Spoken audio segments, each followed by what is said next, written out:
আমি আমার এলাকার কিছু পিশাবদেরকে দেখে বড় অবাক হয়ে যাই।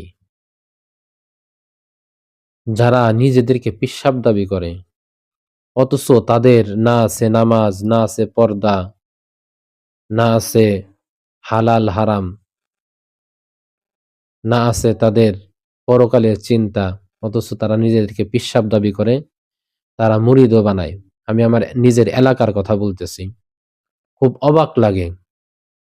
তারা মাহফিলের নামে, ওরসের নামে ঢোল ডগর বাজায়া তারা গান বাদ্য শুরু করে। খুব অবাক লাগে। তাদের একটুও চিন্তা আসে না যে আমরা মানুষদেরকে আর কতদিন ধোঁকা দিব, আর কতদিন মানুষ আমাদের এই ধোঁকায় পইড়া থাকবে। মানুষ মরার সময় হয়ে যায়, এমনও অনেক চলে গেছে। মানুষদেরকে এরকম ধোঁকা দিতে তারা কবরে চলে গেছে, তারপরেও তাদের সন্তানরা এখন এই কাজগুলো করে। মানে খুব কষ্ট লাগে যে মানুষদেরকে এই পিশাবের নাম করে তারা কি বুঝাইতেছে আর মানুষদেরকে কি করাইতেছে। খুব কষ্ট লাগে এই বিষয়গুলা। হায়, মানে তাদের ভিতরে একটু অনুশোচনা আসে না?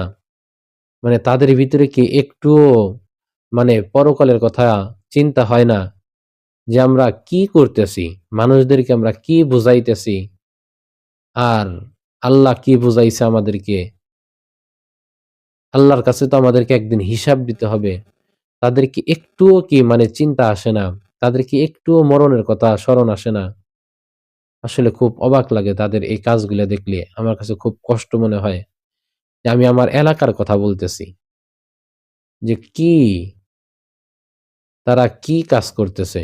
খুব কষ্ট লাগে এই বিষয়গুলা। তারা নিজেদেরকে পিশাব দাবি করে।